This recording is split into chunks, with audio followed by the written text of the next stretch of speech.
Buat kalian yang ingin tahu sisi gelap dunia IT dengan contoh yang relevan dan yang lagi tren saat ini, wajib nonton video ini.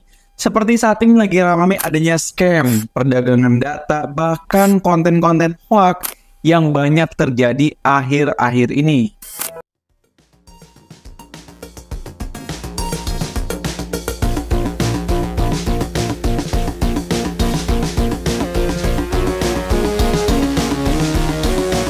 IT dengan berbagai peluang dan kesempatan untuk bisa berkarir, penggunaan berbagai platform yang banyak sekali hari ini dapat membantu dalam setiap bisnis dan pekerjaan kita. Tetapi kalian harus paham nih, sebetulnya apa saja nih yang harus kita perhatikan, bahkan kita harus mulai hati-hati terhadap dengan teknologi informasi karena ya nggak semua positif lah. Seperti yang kita tahu hari ini, banyak orang yang bikin konten positif di medsos, tapi ada juga yang mandi lumpur.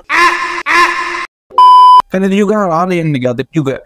Tapi yang paling penting adalah sisi gelap dunia IT yang paling harus diperhatikan adalah yang pertama adanya kerentanan keamanan dan serangan cyber. Ini wajib dinomorsatukan karena banyak sekali yang menjadi korban. Seperti adanya peretasan dan serangan cyber menjadi ancaman nyata di dalam dunia IT. Seperti yang lagi rame lah, banyaknya virus-virus yang dikirim oleh developer tertentu untuk mendapatkan data. Seperti ransomware dan WannaCry itu lagi trending saat ini untuk pencurian data. Tapi saya akan kasih solusi untuk hal-hal seperti ini. Yang pertama, terapkan praktik keamanan cyber yang ketat, seperti penggunaan perangkat lunak dan keamanan yang update.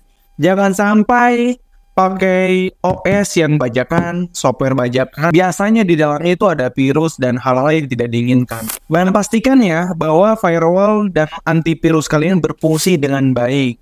Banyak virus yang disebar untuk bisa mengambil data. Itu adalah salah satu ancaman nyata yang terjadi saat ini. Yang kedua, kalian harus hati-hati dan paham tentang pelanggaran privasi dan pengumpulan data. Wah, siapa nih yang suka pinjol? Wah, siapa nih yang suka register data dan sebagainya? Banyak perusahaan teknologi sering kali terlibat dalam pengumpulan besar-besaran data pengguna. Kita tahu kan, tahun-tahun lalu Facebook disomasi oleh pemerintah Amerika Serikat terkait dengan keamanan data.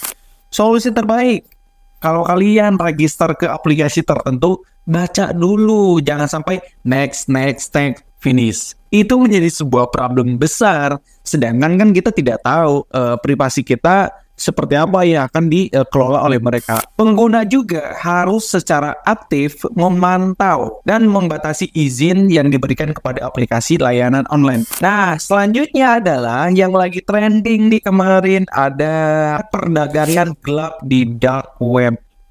Bukan perdagangan manusia juga ya, tapi perdagangan gelap dari sisi data. Banyak sekali dark web saat ini yang komunitasnya semakin menjamur, yaitu tempat perdagangan ilegal dan aktivitas kriminal.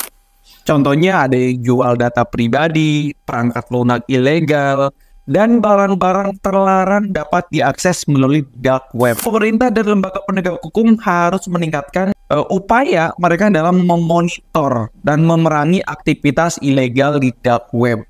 Solusinya adalah kolaborasi internasional secara pentahelik ya, dan pengembangan hukum yang benar-benar terarah, lebih ketat. Juga diperlukan mungkin mengatasi tantangan ini lebih ke ayolah kita bersama gitu untuk bagaimana hal-hal ini tidak terjadi gitu. Selanjutnya, kita semua netizen harus berhati-hati tentang yang namanya manipulasi informasi dan hoax digital. Saat ini lagi pilpres, hoaxnya minta ampun, jutaan konten diproduksi untuk ya kepentingan pribadi dan kelompok itulah. Seperti teknologi memungkinkan saat ini ya, pembuatan hoax digital itu sulit dibedakan dari fakta. Kita nggak tahu yang konten TikTok, konten Twitter, semuanya ini fakta atau memang opini atau memang hoax gitu, itu nggak bisa. Contohnya, sekarang AI lah udah menjamur, udah bisa edit muka, suara, itu bener-bener udah gampang diakses oleh siapapun gitu.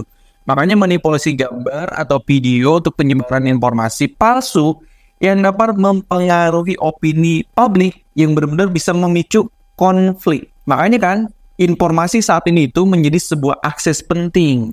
Makanya diskomunikasi itu biasanya memicu konflik. Hoax, ya itu benar-benar bisa melakukan diskomunikasi juga karena memang informasinya nggak valid.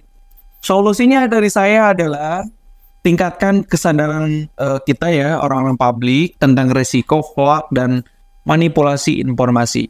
Berikan sumber daya untuk membantu orang untuk memverifikasi informasi sebelum menyebarkan. Yang paling penting adalah kolaborasi platform di media sosial. Kita harus dukung kerjasama antara platform media sosial untuk mendeteksi penghapusan konten palsu serta penghentian penyebarannya. Yang paling penting adalah kita tahu nih bagaimana sisi gelap dari segi teknologi biar kalian paham. Selanjutnya, kita harus tahu tentang penggunaan teknologi untuk kejahatan finansial.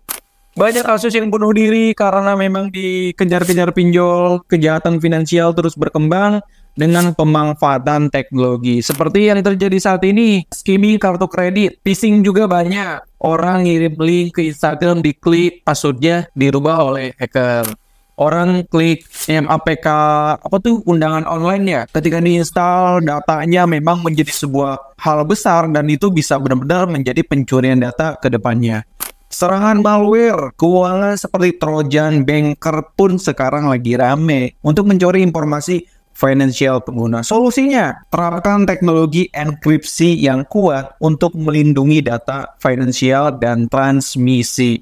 Pastikan bahwa situs web dan aplikasi yang digunakan oleh kita semua itu memiliki protokol keamanan yang sangat bagus. Yang paling penting nih, pendidikan keuangan digital. Ini saya wajib informasikan kepada teman-teman. Kita harus bisa mempelajari atau edukasi ya pengguna tentang resiko keamanan finansial dengan cara melindungi informasi pribadi secara online ataupun secara offline. Kemudian monitoring aktivitas keuangan. Kita cek deh bank kita, kemudian lembaga keuangan kita. Perlu adanya peningkatan pemantauan dan deteksi aktivitas yang mencurigakan. Seperti ya kita harus mengidentifikasi lah potensi-potensi kejahatan finansial. Pembajakan perangkat lunak barang digital. Indonesia adalah posisi kedua sebagai pengguna perangkat lunak bajakan. Banyak sekali orang Indonesia saat ini menggunakan software bajakan. Perangkat-perangkat lunak yang sekarang didistribusikan oleh perusahaan ternyata banyak ilegalnya. Banyak situs yang download gratis yang merugikan industri dari pencipta aplikasi atau konten tersebut. Saya juga sebagai pengembang aplikasi merasakan dua hal. Yang pertama, ya dulu saya sebagai mahasiswa pernah pakai aplikasi bajakan. Sekarang kerasa kalau saya buat aplikasi lalu dibajak oleh orang, aduh menyakitkan.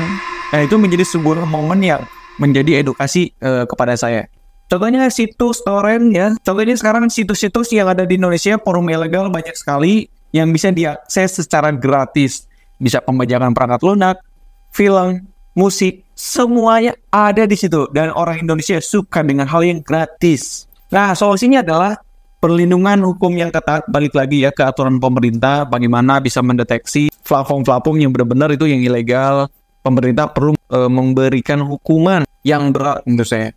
Supaya pelanggar hak cipta itu ya supaya bertaubat lah gitu ya. Supaya memang model bisnis yang saat ini bisa berlanjut karena sistem yang ilegal itu dihapuskan. Makanya kan kembangkan model bisnis untuk mendukung pembuatan konten supaya pengembang perangkat lunak itu untuk memotivasi lah untuk pembelian produk yang sah. Makanya selalu berikan tips kepada kalian kalau laptop kamu aman ya pakai software yang benar-benar legal gitu ya. Kalau ilegal mungkin udah disusupi script tertentu dan itu bisa nge-hack data kalian. Kemudian kita juga harus mengedukasi lah konsumen tentang dampak pembajakan terhadap industri dan kreativitas, serta mengajak mereka juga untuk mendukung produk-produk asli. Itulah guys, sisi gelap dunia IT versi saya yang saat ini betul lagi tren lah. Boleh kita aktif sebagai pengguna teknologi, tapi kita juga harus hati-hati sebagai pengguna.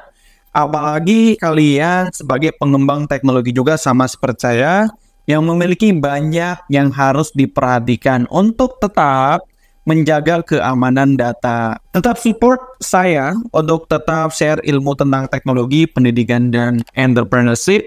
Jangan lupa subscribe dan share video saya. Terima kasih. Wassalamualaikum warahmatullahi wabarakatuh. Kopi dulu.